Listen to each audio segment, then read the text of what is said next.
es el tema de las relaciones entre los Estados Unidos y Rusia a propósito de la concentración de tropas rusas en los límites con Kazajistán. ¿Qué va a suceder? Ya lo veremos. Doctor César Sabas, muy buenos días. Muy buenos días, doctor Londoño. Un placer estar con ustedes. Bueno, y estamos muy preocupados por esas relaciones Rusia-Estados Unidos. ¿Usted cómo las ve?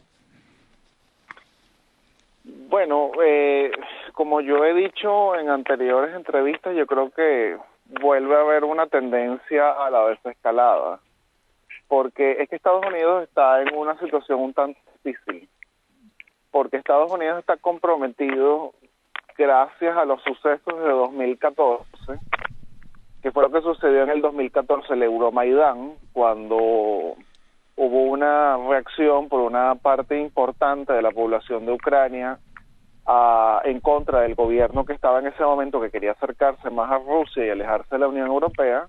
Occidente le hizo la oferta a Ucrania que más bien se acercara a la OTAN y a la Unión Europea.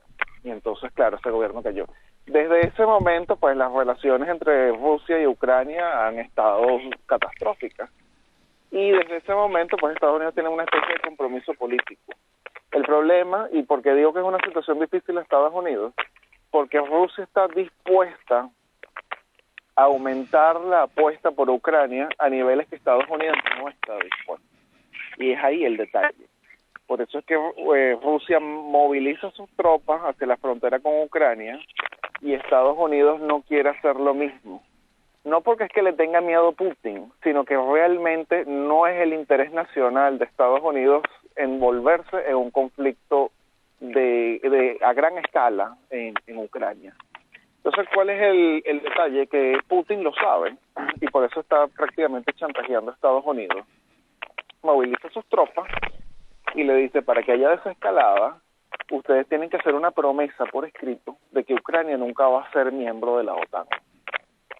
Y a simple vista y lo que se ve a mediano y corto plazo, Ucrania no va a ser miembro de la OTAN. Y Estados Unidos lo sabe, pero no quiere ceder en ese aspecto porque sería visto como una debilidad total. Entonces Estados Unidos está tratando de malabarear la situación.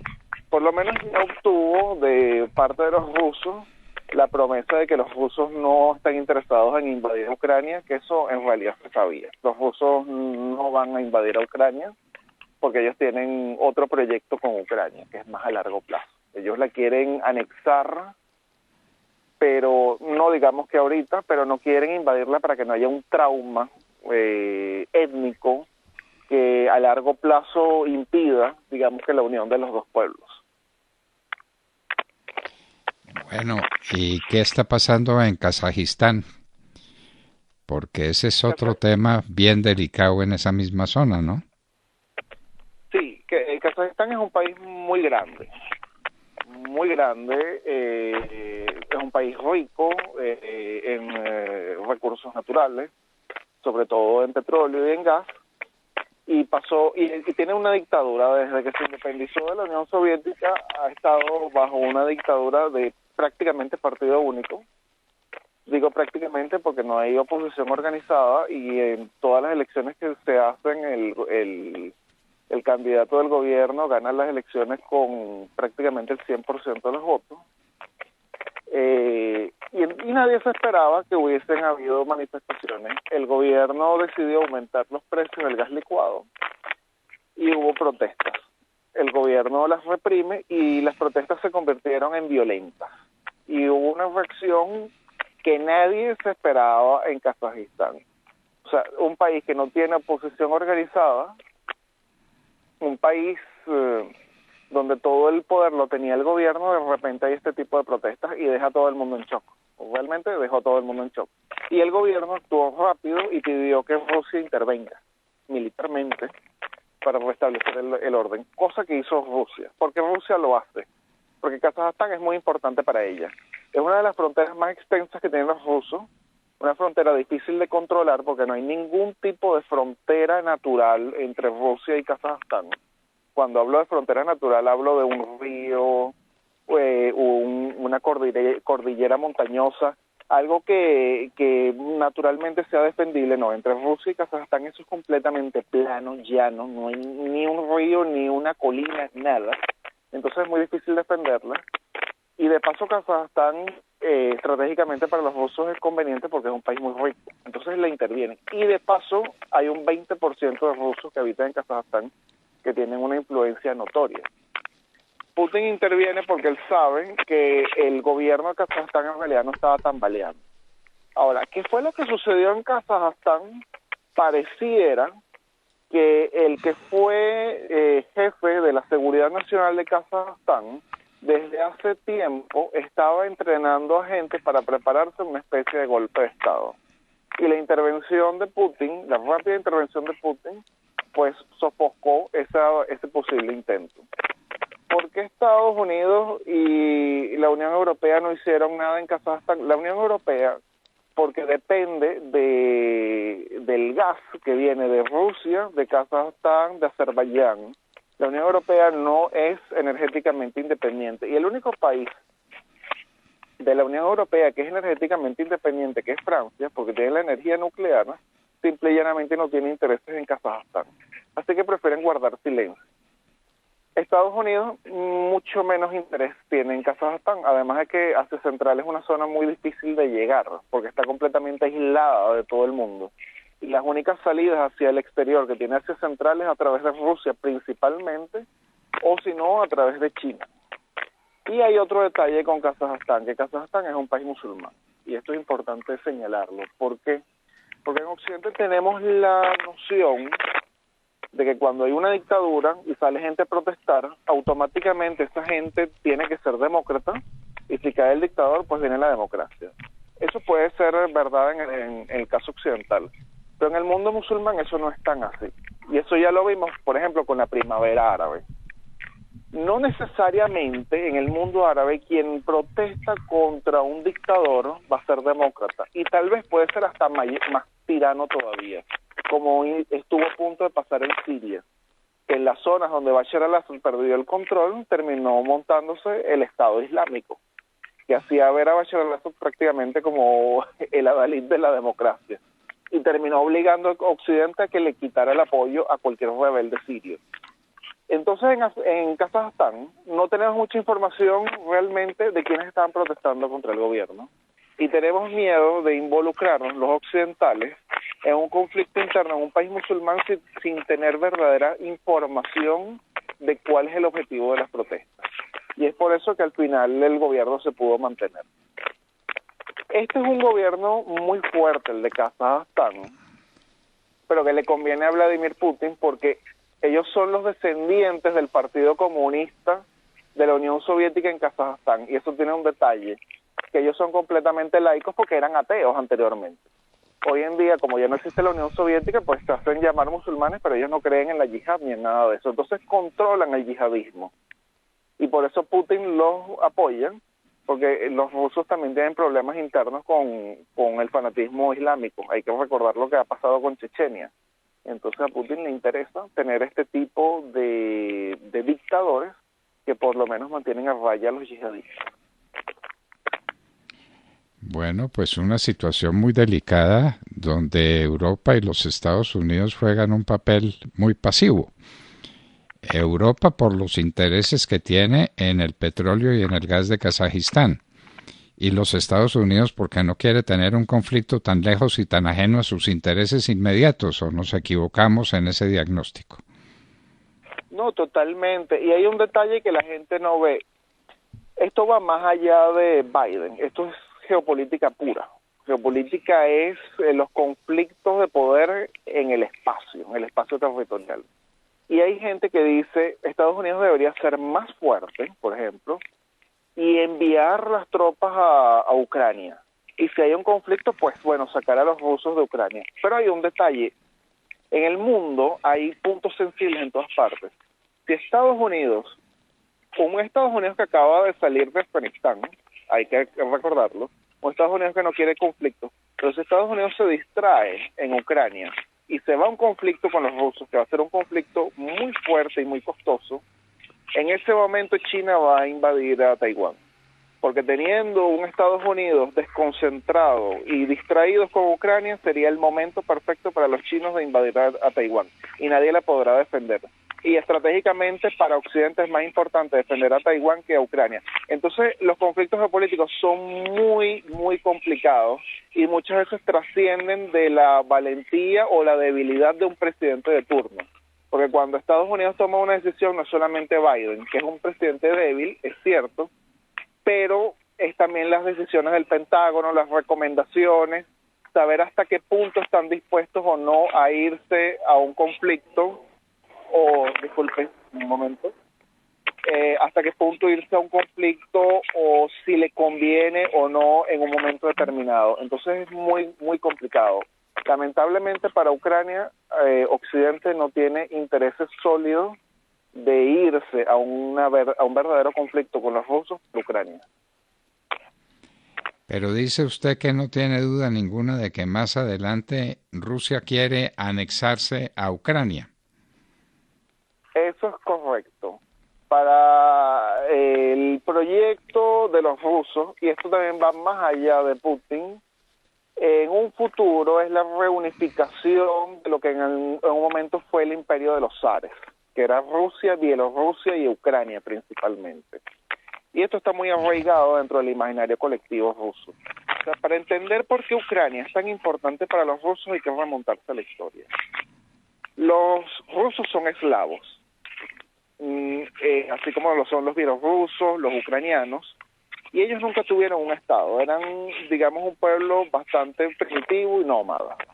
En el siglo IX, el primer zar los reunifica. Ese zar se llamaba Oleg, venía de Novgorod. Novgorod es una ciudad actualmente en Rusia. Pero cuando los reunifica, él se queda enamorado con Kiev, que era la capital, que en este momento está en Ucrania, y dice que Kiev sea la madre de todas las ciudades rusas. Él llamó a ese estado Rus. Rus significa estado en eslavo. Y desde ese momento están juntos. Si a mí alguien me dice, César, pero eso fue hace mucho tiempo, eso fue en el siglo IX, cierto, pero desde el siglo IX hasta 1991, todo eso fue prácticamente un solo país. Eran el mismo imperio de los zares y después la Unión Soviética. Yo nací en 1988, quiere decir que cuando yo nací, y muchos rusos que nacieron en el 88, cuando ellos nacieron, se podía pasar la frontera libremente, eran un mismo país. Por ejemplo, el primer zar que evangeliza a los rusos, porque ellos eran paganos, el primer zar que evangeliza a los rusos se llamó el zar Vladimir, así como Vladimir Putin, pues es un nombre muy, muy conocido por eso, el zar Vladimir, y él donde se bautiza al cristianismo ortodoxo, en Crimea, y que justamente en la península, porque hubo todo el conflicto desde el año 2014 hasta hoy. Es decir, entre los mitos fundacionales rusos y ucranianos también hay una historia compartida de mucho tiempo. Entonces, para los rusos ver a Ucrania salir de su esfera de influencia e irse a la OTAN y ver tropas de la OTAN que son sus enemigos en Ucrania, para eso ellos es inaceptable. Ellos lo pudieron aceptar con Polonia o con Letonia, Estonia, Lituania, pero no con Ucrania. Es algo demasiado vital para ellos. Es como una especie de decir, no sé, Boyacá para los colombianos, Carabobo para los venezolanos. Ucrania está en el centro de su identidad nacional. Y esto va más allá de Putin, porque, por ejemplo, el opositor número uno de Putin, que es Alexei Navalny, él estaba de acuerdo con la anexión de Rusia a Crimea. Entonces, los mismos opositores a Putin en ese aspecto sí estaban de acuerdo con Putin, porque ya esto ya es una cuestión nacional. Entonces, esto es algo que tiene que ver muy bien Occidente, que pues no todo es, digamos, que jugar a la carta anti-Putin, sí también estás molestando a los rusos como país, y esos análisis hay que hacerlos. Si los rusos están dispuestos a hacer un sacrificio que los occidentales no estamos dispuestos a hacer por Ucrania. Es decir, si a mí me preguntan, yo vería a España movilizando la Armada Española para defender Islas Canarias, pero no lo veo así por Crimea, ni a los alemanes, ni a nadie en Occidente. Y en parte por eso es que Ucrania no la incluyen en la OTAN, porque incluir a Ucrania en la OTAN sería el fin de la OTAN. ¿Por qué lo digo? Porque si los rusos están dispuestos a irse a una guerra por Ucrania, pero los occidentales no, ¿qué va a pasar si Occidente incluye Ucrania en la OTAN? Rusia invade. Y según el tratado de la OTAN, pues los países están obligados a prestarse asistencia. Desde ahí todo bien. Quiere decir que pues toda la alianza se considera atacada por los rusos. Y toda la alianza dice, los rusos nos atacaron y vamos a prestar asistencia a Ucrania. Bien. Pero lo que dice el tratado también es que cada país está en su derecho de determinar cómo va a prestar asistencia. Es decir, eso no está definido. ¿Qué sucede? Vamos a suponer que invaden a Ucrania y todos los países y Ucrania está en la OTAN. Todavía no, pero vamos a suponer que la meten. Rusia invade y los países de la OTAN dicen, ok, estamos atacados y vamos a prestar asistencia. Pero vienen los alemanes y dicen, yo no puedo mandar ejército, yo voy a prestar asistencia pero con comida. Y los franceses dicen, yo voy a mandar trigo. Y los portugueses dicen, mi asistencia va a ser diplomática. Eso no para los rusos. Conclusión, murió la alianza, porque el fin que era la OTAN, era defenderse en una guerra, pues no sirvió. Y eso lo saben los países de la OTAN, y por eso no quieren aceptar a Ucrania, porque saben que sería una prueba muy, muy, muy dura para la alianza, que la alianza en estos momentos no está dispuesta a cumplir. Pues, doctor César Sabas, un análisis magnífico el que usted nos da de esta situación y por qué Rusia tiene todas las de ganar en Ucrania y en Kazajistán, pues también en últimas, ¿no? Sí, porque exactamente. Todo lo que está ocurriendo viene en favor de Rusia y de los intereses rusos en Kazajistán y en Ucrania. Difícil la tiene el presidente Biden, ¿no es cierto? Sí, la tiene muy difícil en estos momentos. Bueno, y entonces la OTAN no intervendrá militarmente en Ucrania, la OTAN no intervendrá militarmente en Kazajistán y Rusia se queda con el dominio pleno sobre Ucrania y sobre Kazajistán. Es lo que estamos entendiendo, ¿verdad? Exacto, como ya pasó con Bielorrusia. Como ya pasó con Bielorrusia. Entonces Kazajistán y Ucrania del dominio ruso, del dominio de Vladimir Putin, y la OTAN manteniendo su discreción porque no puede hacer otra cosa. No está dispuesta a intervenir militarmente, no va a intervenir militarmente en favor de Ucrania, y Ucrania va a quedar en manos de los rusos más tarde o más temprano. Sí, es un proyecto a largo plazo. Bueno, pues doctor César Sabas, no sabe cuánto agradecemos su análisis político y su presentación o la presentación que nos hace sobre los intereses rusos en esas zonas limítrofes y cómo tiene todas las de ganar y cómo la OTAN y los países europeos tienen todas las de perder, con los Estados Unidos que están muy lejos de Ucrania y de Kazajistán y no van a intervenir militarmente por defenderlas. Muchas gracias a usted por el espacio, doctor Londoño. Muchísimas gracias, doctor Sabas, muy amable. Bueno, queridos amigos, ¿sí ven en cuáles está metido el presidente Biden?